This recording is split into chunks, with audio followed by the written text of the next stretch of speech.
Hello friends, welcome back to the new video. In this video guys, we are going to talk about Samsung phone device setting. In this video guys, I will show you guys how can you change your hotspot name. Guys, you want to change your hotspot network name. So as you can change in your Samsung phone. In this video guys, I will show you how can you change your hotspot name.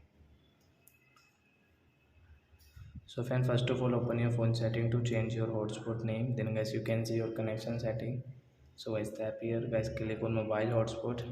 Again guys click on mobile hotspot. Then guys click on this configure, tap here, guys click on hotspot name network and guys cut and guys I will change into guys my name. And guys you can see this save option. So guys tap here, guys come back.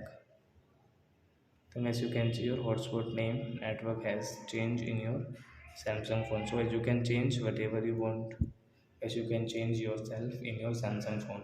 So I hope friends we have understood how to change hotspot network name in our Samsung phone. So that's it guys, thanks for watching. Now we will meet our next video with new topic. Before going guys, please go and like my video, subscribe my channel. Bye bye friends.